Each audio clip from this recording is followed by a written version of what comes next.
Wouldn't it be wonderful if we could teach the gullible to never be so comfortable with lies they eat like comfort food, to disregard the bogus claims and pseudoscientific claims? Can you imagine just how much indeed the world would change? No more political predators playing on the populace, but ilkas and plots to shift and kill metropolis. No more villains with the title in the Bible, holding phony temper Bibles like the stuff they teach is vital.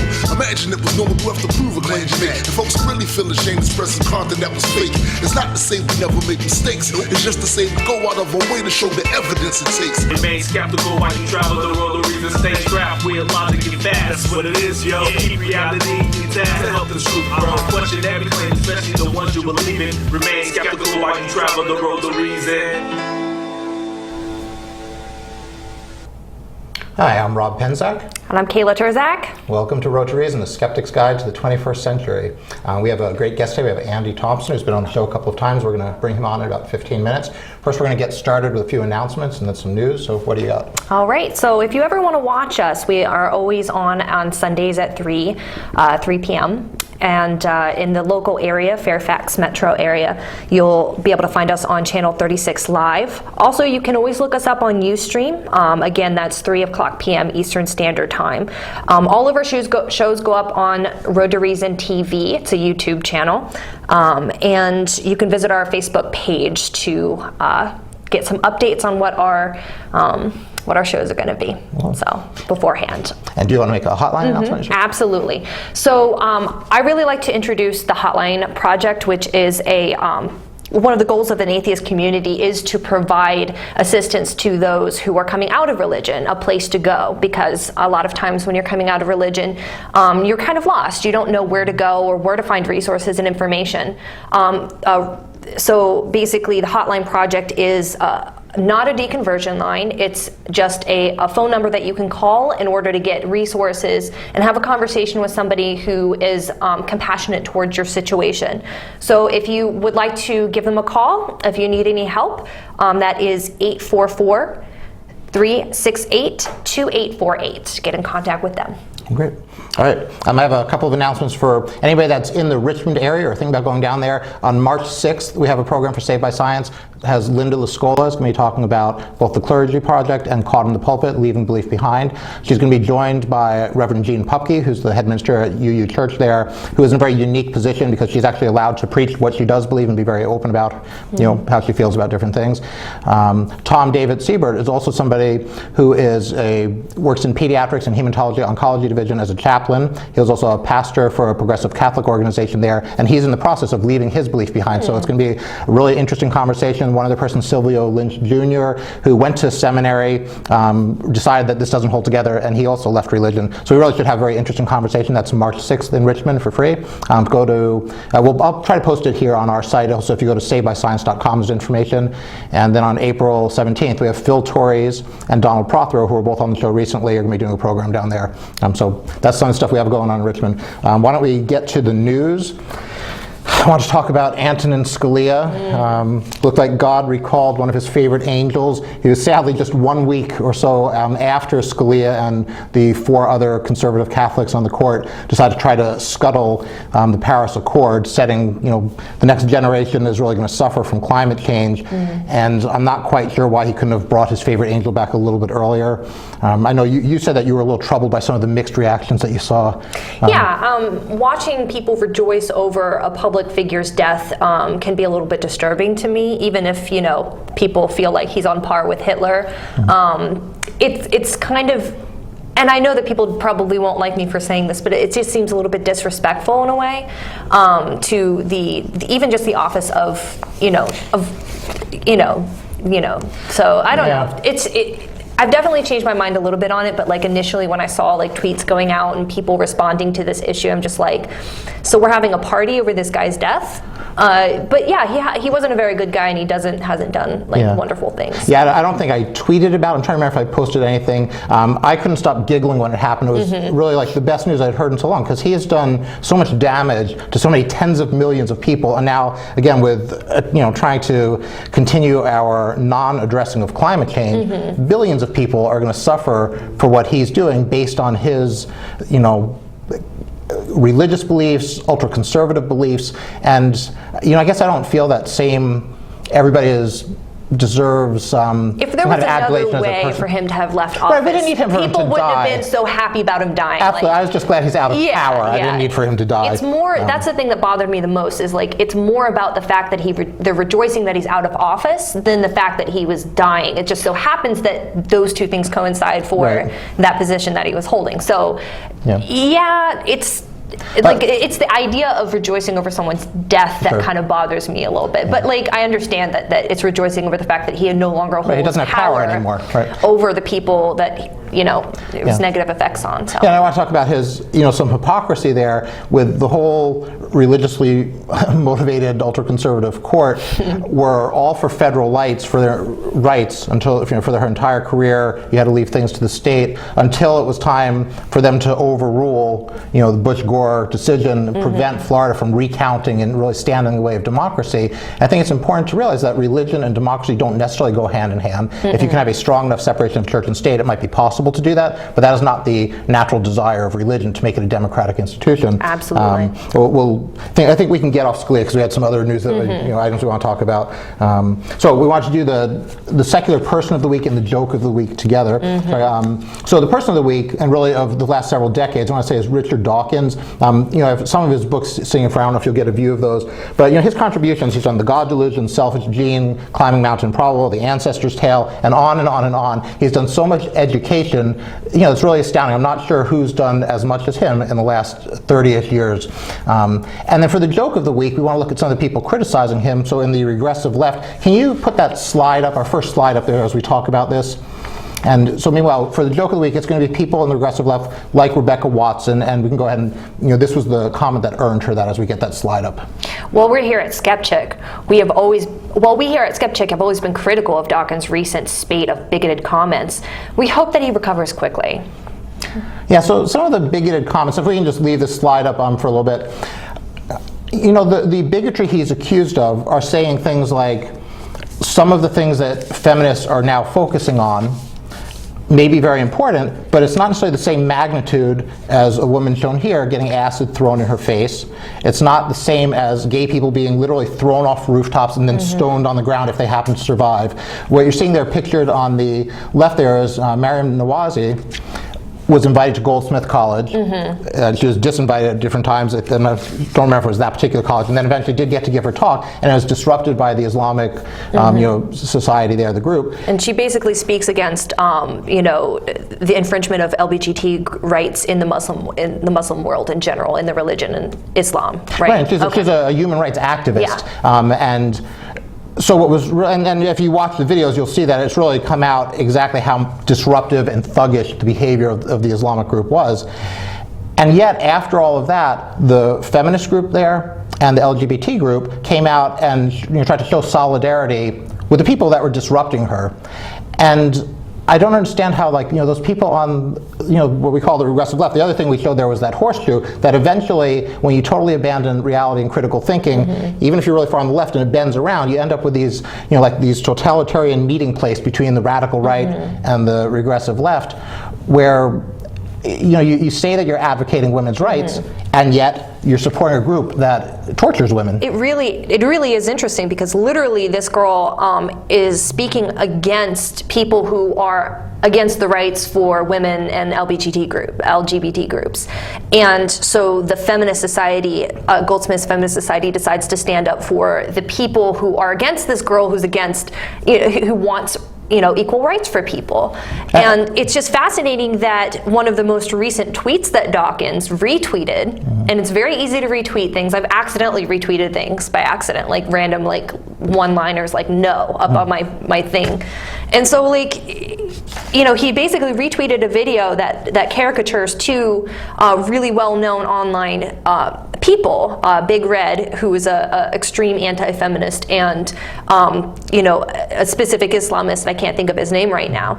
And so it's basically the video itself is talking about this interaction between the feminists and the Islamists and how they're holding hands basically. And it was just a funny video that caricatured these two specific people's ideas. But here we see literally the exact same thing happening. And these people who, these feminists who are supporting Islamists, who are literally against a lot of the things that they're fighting for. Right, and they're crying bigotry against one of the greatest scientists of our time, somebody that's really advanced human rights and spends his life devoted to that. And so the thing that I want to be sort of a theme today, this is my producer Paul had mentioned this, is Howard Zinn has written some great books, People's History of the United States. This one's You Can't Be Neutral on a Moving Train. So what that's talking about is that if you accept the status quo, if you just roll along with things, you're giving your tacit support to that. So I would encourage everybody in the secular, scientific, atheist, humanist, critical thinking community, when you see people that are just bending the facts or making up stuff, and trying to smear, I guess if you don't do anything yourself, it's easy to try to smear Dawkins and Harris, Michael Shermer.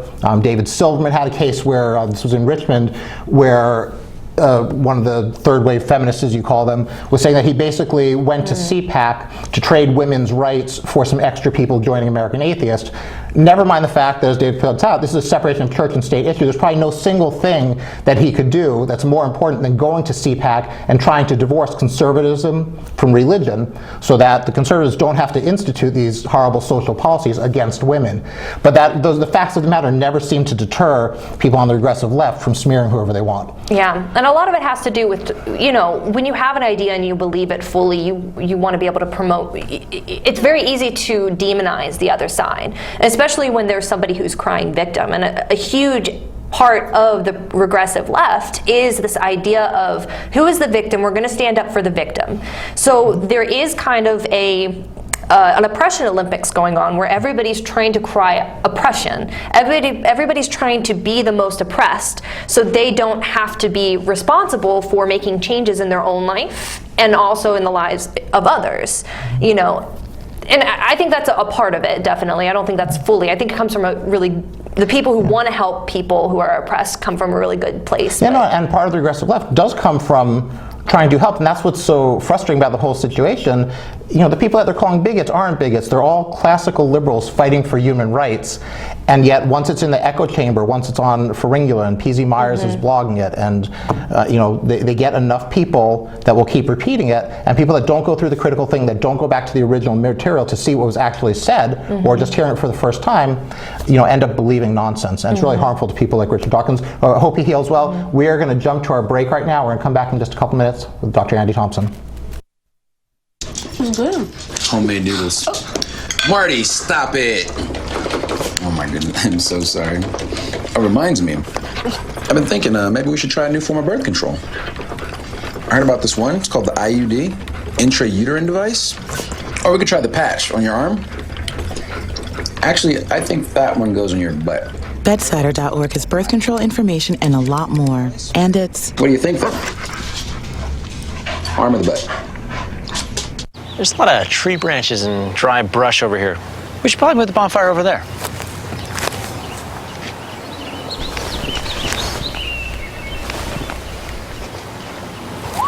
I'm guessing Smokey liked that idea. This is Richard Dawkins. Doing commercials is unfamiliar territory for me, but I'm inviting you to watch Road to Reason, a skeptic's guide to the 21st century, on Fairfax Public Access every Sunday. Each week the hosts tackle wishful thinking, religion, pseudoscience, and the harm they cause, with a combination of facts, humor, and community involvement. They challenge believers to defend their faith and give you, the skeptic, a voice. With live call-ins for viewers and streaming on the World Wide Web, there's never a dull moment. Don't wait, look at them now on Facebook and YouTube, and remember to watch Road to Reason, a skeptic's guide to the 21st century, or there'll be hell to pay.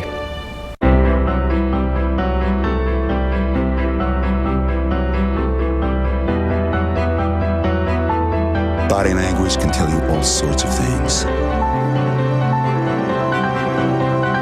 Like someone is having a stroke. Know the sudden signs. Learn fast. Face drooping, arm weakness, speech difficulty. Time to call 911 and get them to a hospital immediately. Learn the body language and spot a stroke fast.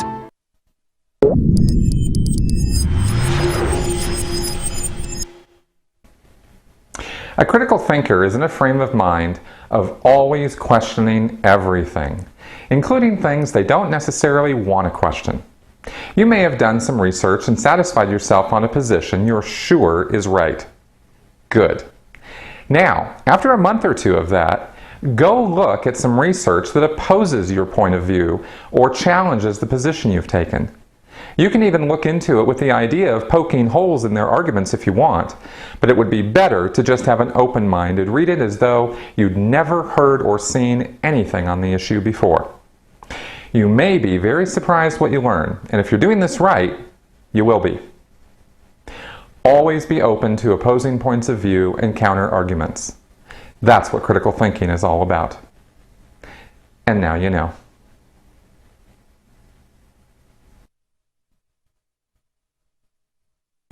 All right, welcome back to the show.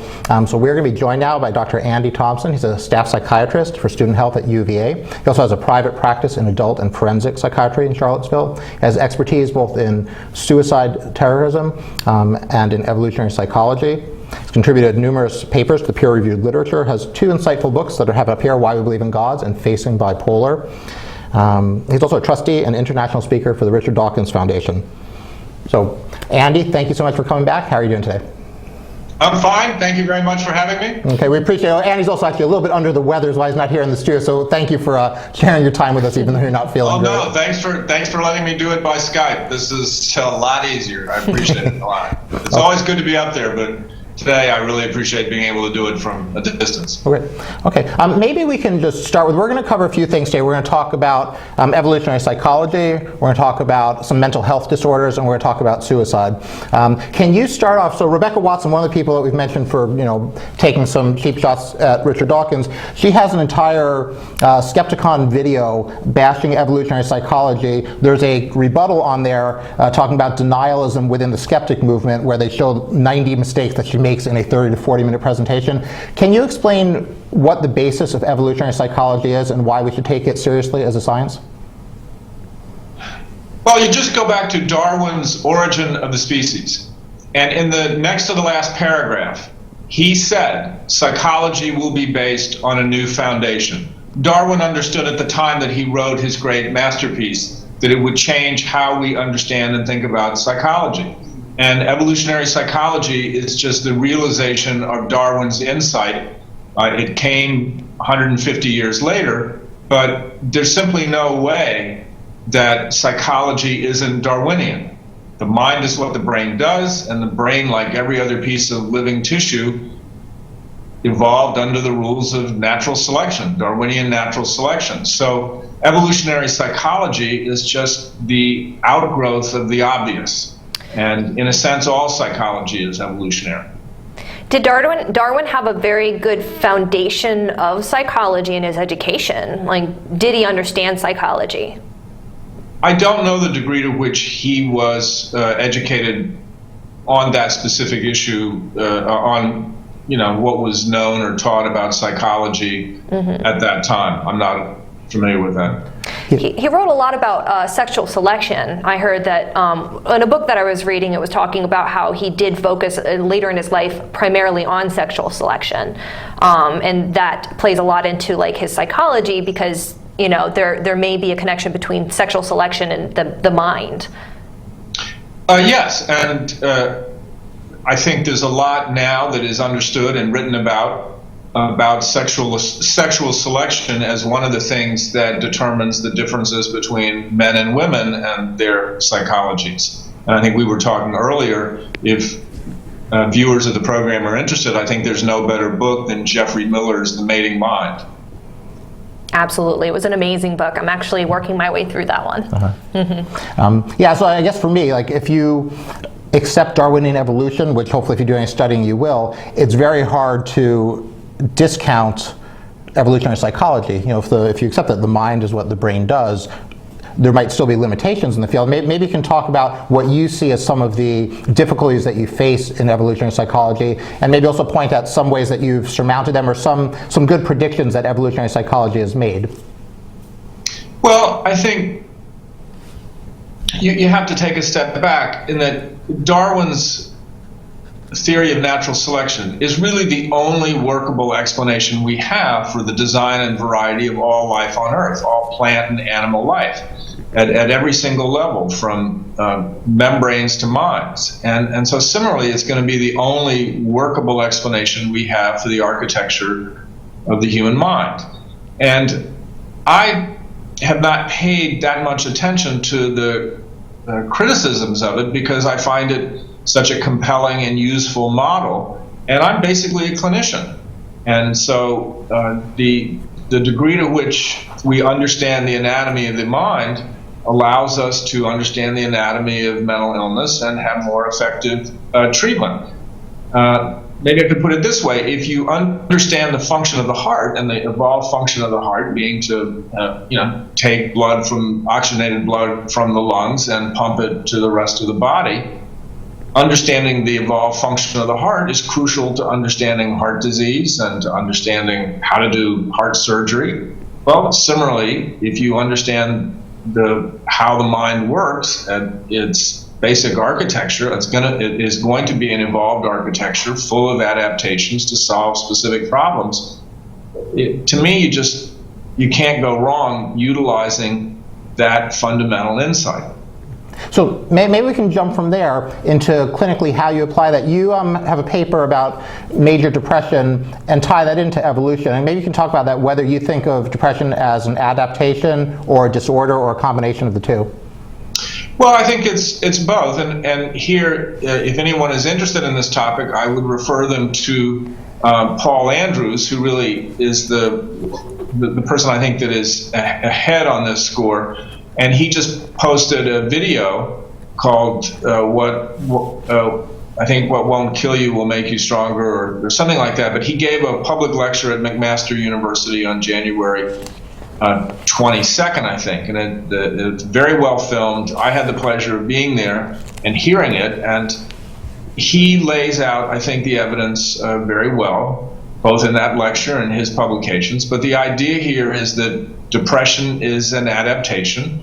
Just like the heart is an adaptation to solve the problem of pumping blood, depression is an adaptation that we use to solve complex social problems. And so the core aspects of depression are really not an illness. They're there by design. They have a function. And what I think is beautiful about Paul's work is that it is supported at every level.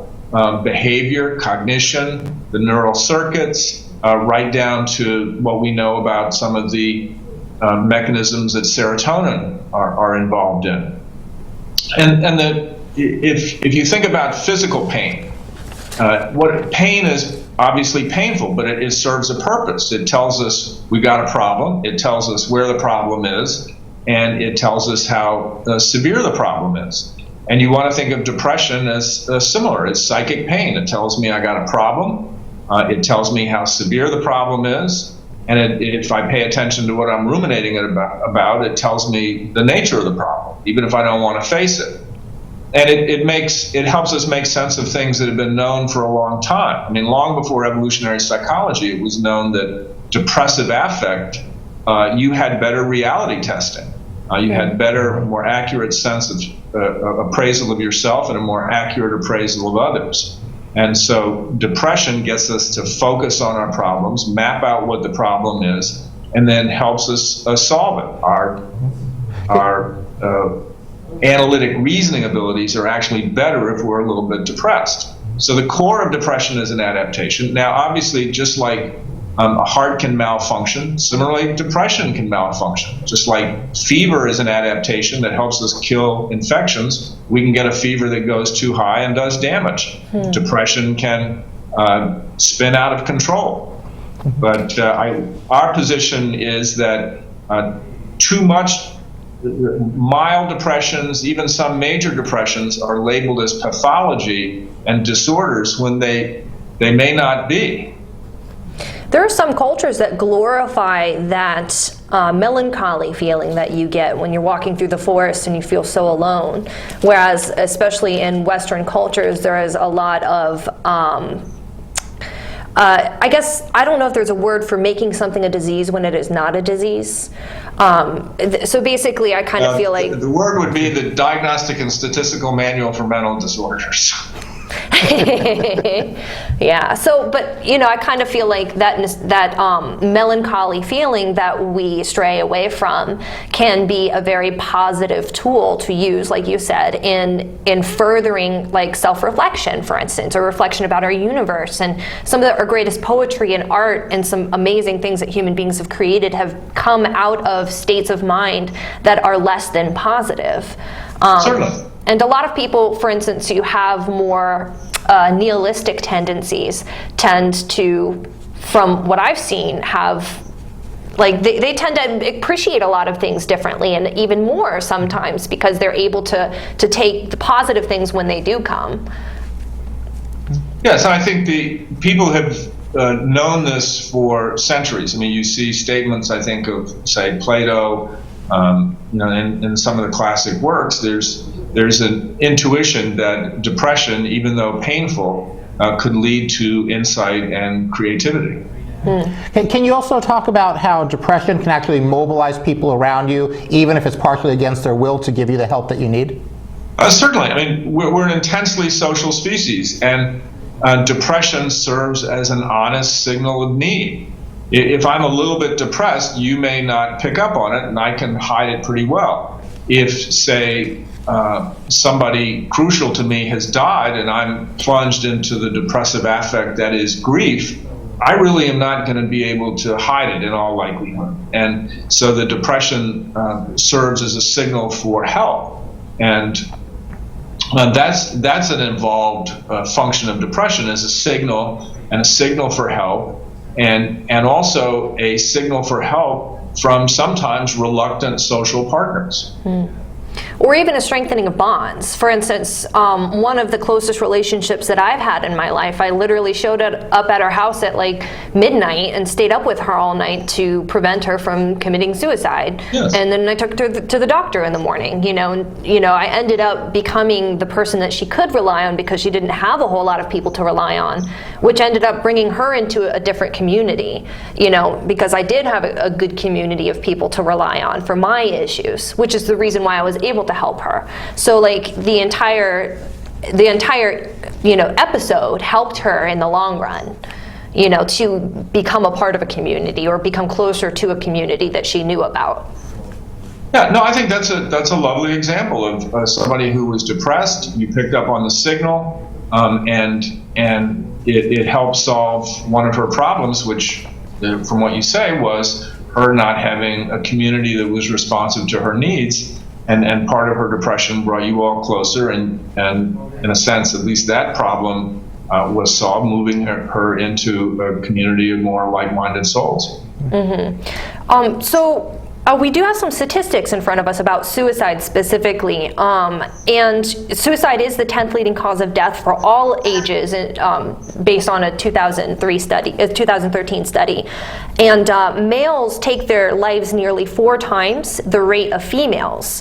At 77.9%, they actually succeed in committing suicide, whereas females, according to this statistics chart, actually are more likely than males to have suicidal thoughts. I was wondering what your thoughts are on that, and why there's such a gender disparity between these outcomes. And suicidal attempts also, I believe.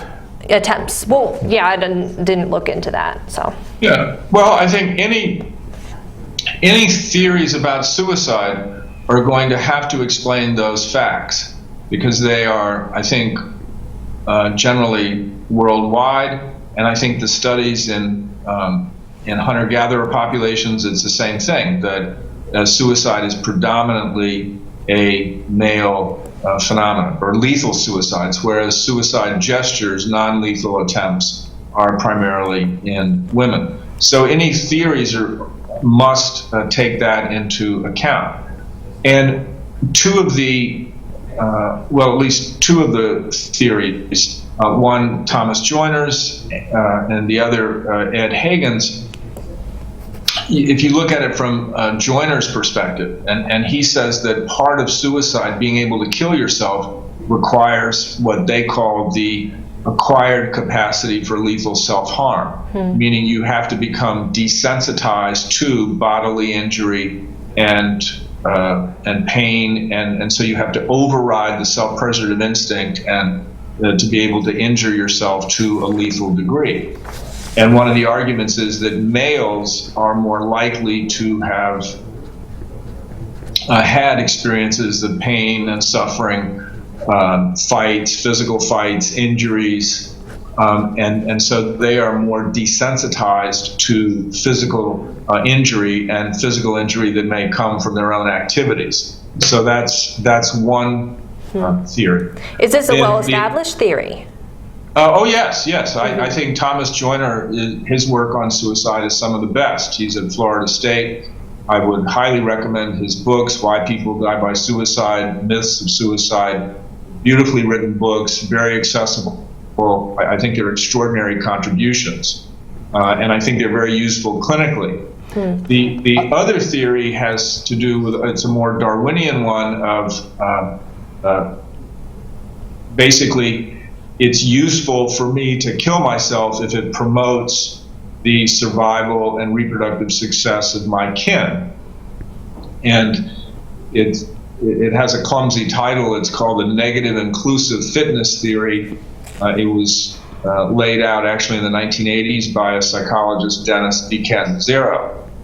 And the idea is that my death can be more valuable to my genes sometimes than my life. And so how that relates to the skew in genders is that men have a much greater reproductive variance, meaning that there are a lot of men that have no children, there are a lot of men that have a lot of children. And so reproductive variance in men is huge, whereas reproductive variance in women is not as much. And so you have more men likely to have poor reproductive prospects. And so that's the other idea as to why men might make up a lot of the completed suicide. Do you think it also might have anything to do with self-preservation of women? Because a big part of how I kind of see the male-female relationships and some of the discrepancies between the two has to do with the fact that women reproduce and they need to gather resources and self-preserve in order to preserve their children's lives, as opposed to men have to go out and take the risks in order to bring home the resources to give to the women and children in their lives. Does that have anything to do with it, possibly? Yes, I think I would shift it just a little bit in that women's reproductive potential, women's inclusive fitness is probably greater than men's. The women are going to have children, are going to have grandchildren, and they know the children are theirs, and they're going to be supportive of them, and so that their contribution towards fitness is probably on average greater than men. So it's harder for a woman to feel like she's going to be a burden and to trigger the notion that her kin are going to be better off without her, better off with her dead. Do you think that those two theories are necessarily mutually exclusive, or can they both lend something to our understanding of what predisposes people to suicide? No, I don't think they're mutually exclusive. I think humans are complex, and I don't think either really captures all the phenomena. I think you want to have those theories in mind when you're working with patients. I think the appeal to me of the theories is that it helps you clinically. Because I think, and it helps, those theories help a well-known phenomenon, which is that it's the people who tell you they're suicidal that are probably at less risk. It's the people who've made up their mind and don't tell you they're suicidal who are at higher risk. So how do you get to those people that are at higher risk? And I think the understanding that it comes from a sense of aloneness and it comes from a sense of burdensomeness gives you an entree at times into them, and I think there's a chance of stopping them. And we do know that if you stop somebody who had really serious lethal intent, if you do stop them, there's a good chance that they will survive. One of the most interesting studies is the people who survived jumping off the Golden Gate Bridge. And follow-up studies showed that 90% of them went on to die by natural causes. Only 10% of those that had jumped off the Golden Gate Bridge and had survived went on to a completed suicide. So if you can stop somebody, even the most suicidal individual, if you can stop them, you have a pretty good chance of their not doing it again. I want to get back to the evolutionary part in just a second, but while you're on this, can you go through the algorithm that you came up with after going through the literature that is maybe helpful for a lot of people to identify risk? Certainly. I think if you look at the work, if you just remember ABC, aloneness, burdensomeness, capacity for suicide, and the research shows that the wish to die is a separate psychological construct from the ability to kill yourself. And so you don't actually have to ask somebody if they're suicidal. You explore, are they feeling alone? Are they feeling lonely? Have they told anybody of some disaster in their life? Have they told anybody in their life that they've been fired? Have they told the family that they're getting a divorce? Have they told the family that they've been kicked out of graduate school? Is there anybody that they are connected to? Is there anybody that relies on them? Even if they don't feel particularly connected, do they know that there are others that are connected to them? And so you try to do an assay of the degree to which somebody is feeling alone. And then the second piece is burdensomeness. Do you feel like your friends would be better off without you? Do you feel like your family would be better off without you? Do you feel hopeless about that ever changing? Do you feel like you don't have much to contribute? Do you feel like you don't have much to contribute in the future? You'll never have much to contribute. That you're exploring the sense of the person's liability. And self-hatred is a proxy for that. If somebody just says that they're worthless, they're a terrible person, that makes you worry about a sense of burdensomeness. And so we haven't even asked the person if they're feeling suicidal or they've made suicide plans. You get a sense of aloneness, a sense of perceived burdensomeness. And then the third thing is capacity. What Joyner calls the capacity for lethal self-harm. And again, that's prior suicide attempts. Have they attempted to kill themselves? Have they injured themselves? Is this somebody who has cut themselves, or deliberate non-suicidal self-injury? Somebody who's been sexually or physically abused. They've suffered a lot of pain and bodily violation. Somebody who's seen combat, the presence of guns in the home, and so do people have the capacity to override the self-preservative instinct and destroy themselves physically? And so, and you can do that kind of assay without ever asking the person if they're suicidal. You still do want to ask the individual if they're suicidal. You want to ask them, are they feeling suicidal? Do they have suicide plans? Have they picked a time and place? But if somebody denies that and they're still trying to hide it, you can make an assessment of their risk based on an assay of their aloneness, their sense of burdensomeness, and then what you might know about their history, particularly say if they're a veteran. Veterans, we now know 80 people a day die in the United States by suicide. 20 of them are veterans. Wow.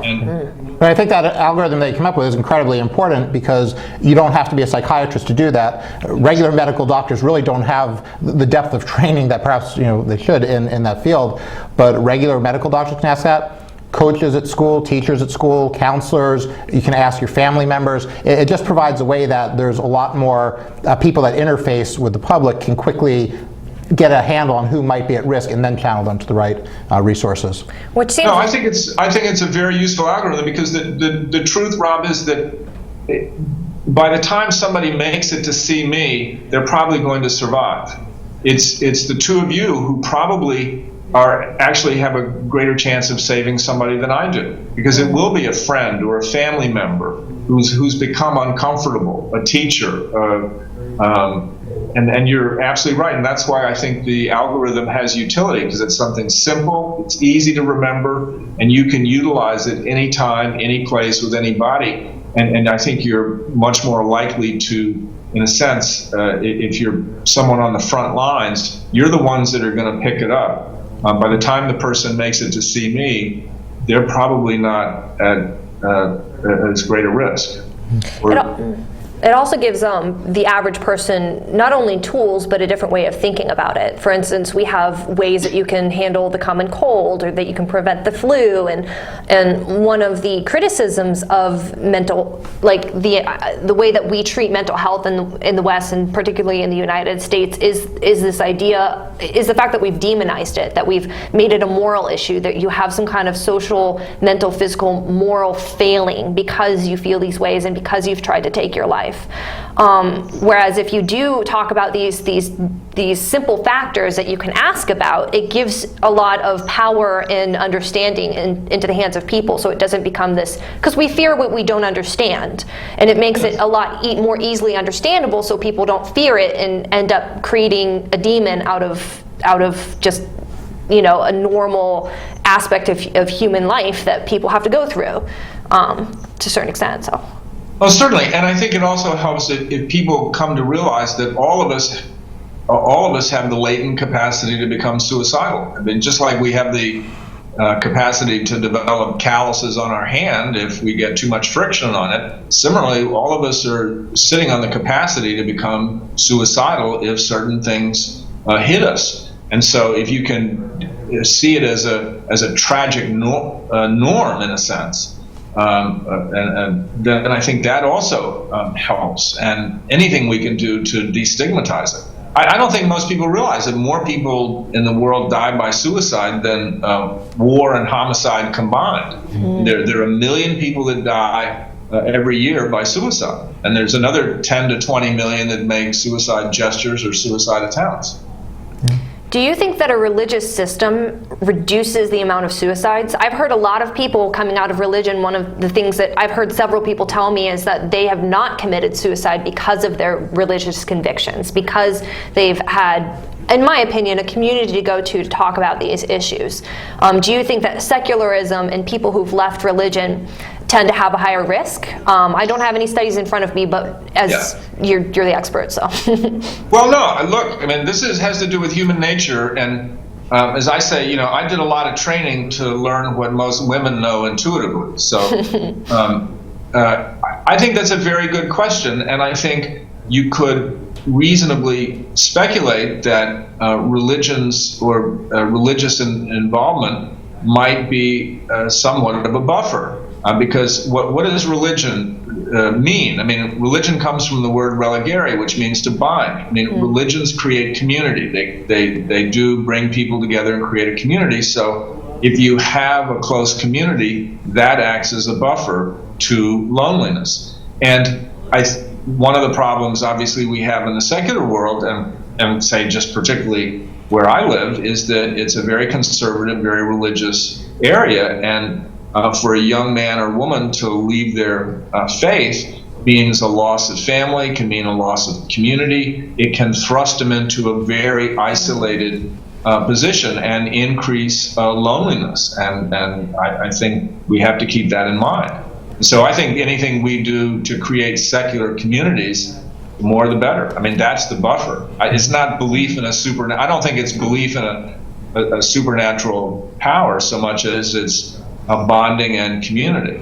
Yeah, I mean, I agree. That's probably mostly the community, I would assume. There also is the doctrinal prohibition against suicide in some of the faiths that it's been argued whether or not that helps. Jennifer Michael Hecht was on probably like a year or two ago and has a great book called Stay that goes through a lot of secular reasons or philosophies not to kill yourself. And I think this is a good segue if we can get that video queued up.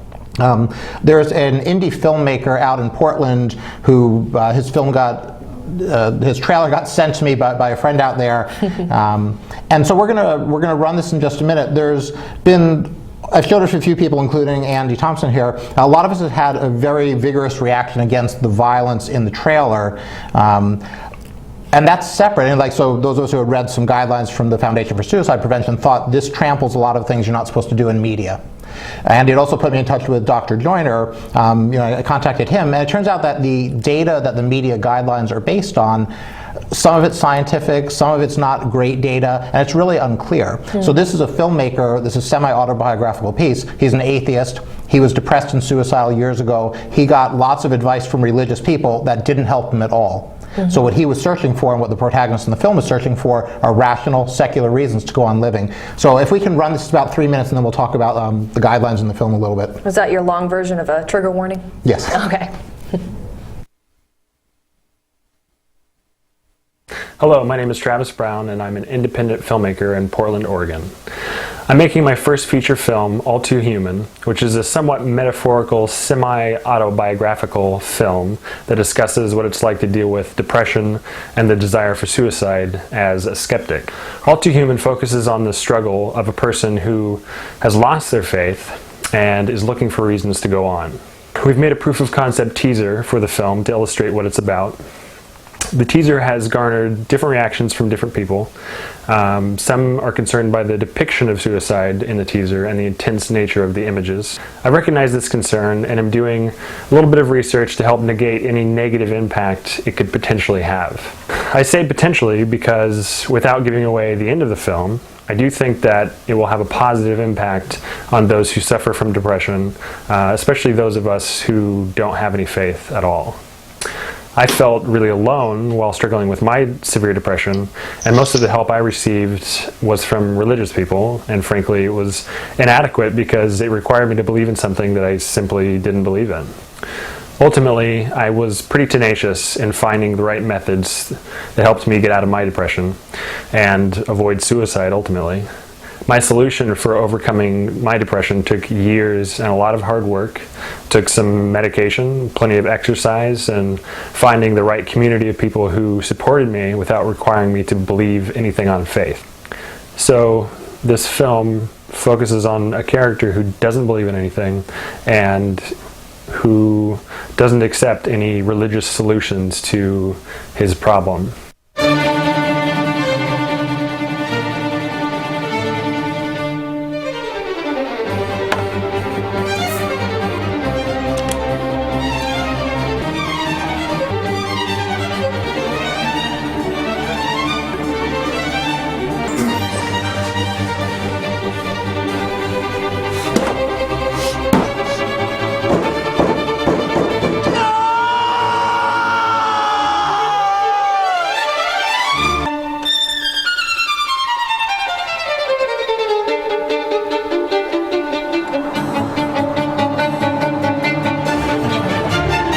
I don't know you or what you've been through. But no matter how tough it's been, there are reasons to keep living. Just have to find the right one.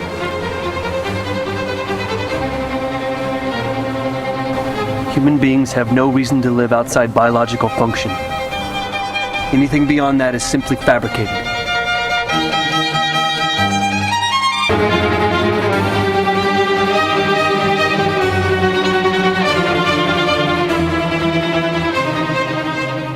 So I should say that I chopped that up. I took out a lot of the graphic violence just because of the media guidelines, and we're still in the process of figuring out what we should be following there.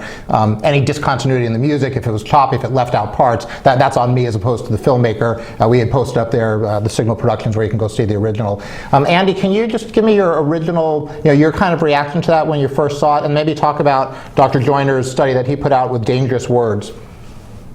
Yes, when I first saw it, I was very upset, and I thought it was too graphic, and I thought it was it was very upsetting, shouldn't be shown. I had a very negative reaction to it, and then you actually sent me the paper. The Joyner's one of the authors. I don't remember the lead author, but Michael Anestis. Sorry. Yeah, Anestis, and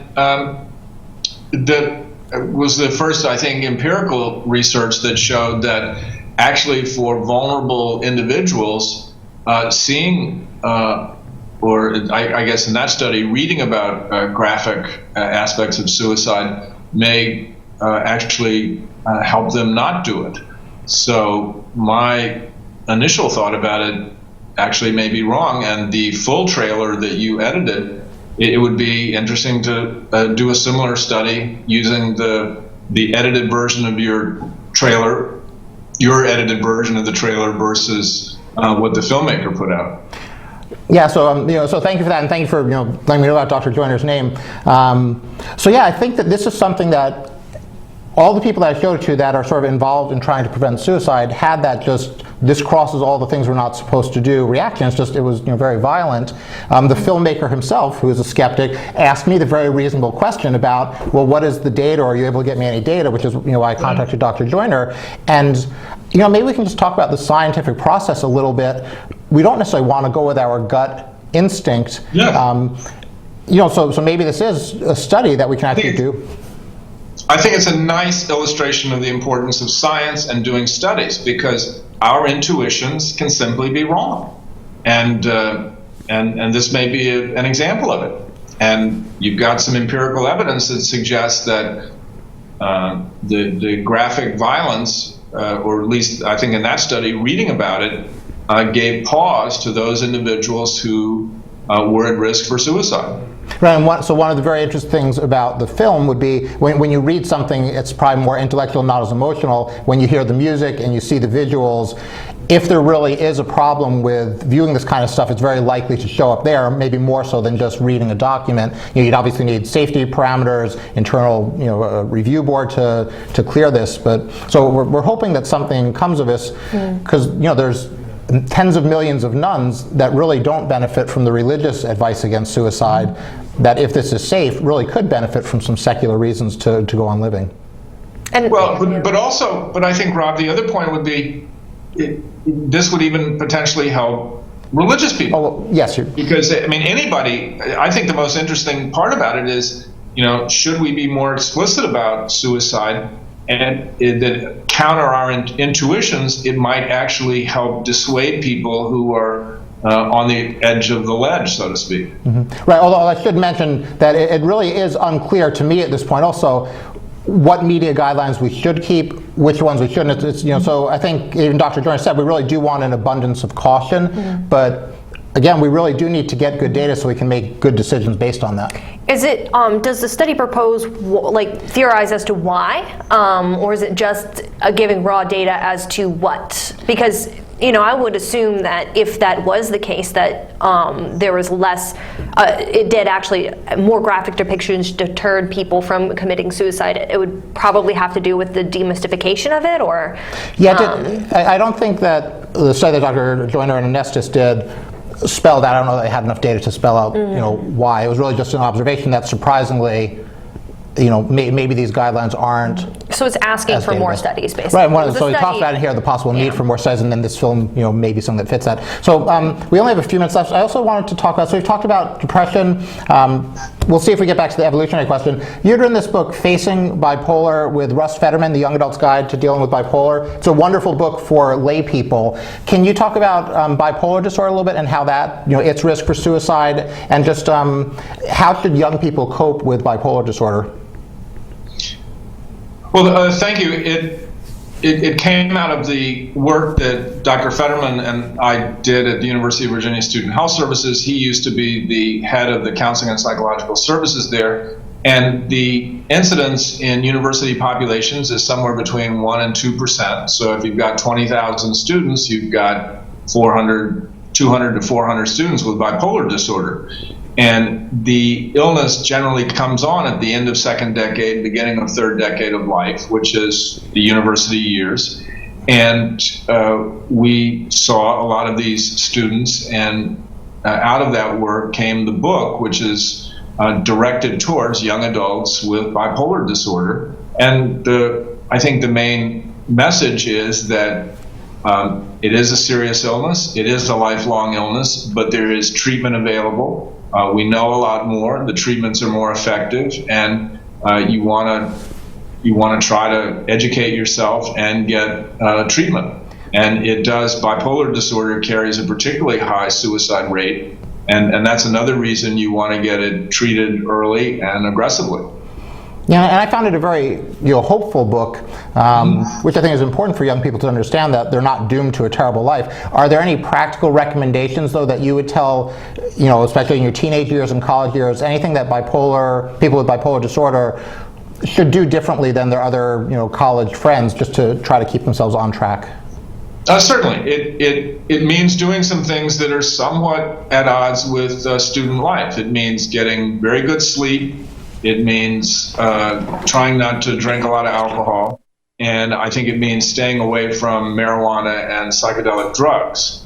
Your brain is a little bit more fragile, and you want to protect yourself. And it's pretty clear that you can exacerbate cycling by sleep deprivation, alcohol, marijuana, and we encourage people that let me back up. The average length of time between first symptoms appearing and the diagnosis being made is 11 years. That's the average length of time.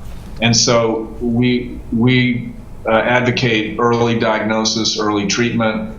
20 to 40% of adolescents with a severe episode of major depression go on to probably have bipolar disorder, bipolar 2, bipolar spectrum. So always keeping that in mind, particularly families. If you've got a 15 or 16-year-old who has really severe depressions, is suicidal, even if there's not a family history, you need to keep in mind the possibility of bipolar disorder. If you've got somebody who's been through just even like 2 or 3 days of no sleep, not tired, tons of energy, life of the party, they may have had a small what's referred to as hypomanic episode. Those are often forgotten in the face of histories of depression, something to keep in mind. And also we know that antidepressants actually don't work in bipolar disorder and make the cycling worse. So it's not just an academic distinction in terms of being able to tell between bipolar disorder and unipolar depression, because you don't want to give people with bipolar disorder the traditional antidepressants. Mm-hmm. Okay. Well, thank you so much. We are just about out of time. Andy, thank you again. It's always a pleasure to have you on the show. Can I put in 2 plugs? Yep, quickly. Thank you for inviting me, but anybody who's listening to this program, I can't go to Richmond in March, but I would love to be there. Linda LaScola and her work, I think some of the most important work done in the secular world. And your news about climate change, it's here. December and January, 2 hottest months on record. Mm-hmm. Did we see that on the front page of any of the newspapers? Nope. No. All right. Thank you, Andy. Thank you for having me. Yep, March 6th. Nice to meet you, Kayla. Nice to meet you too.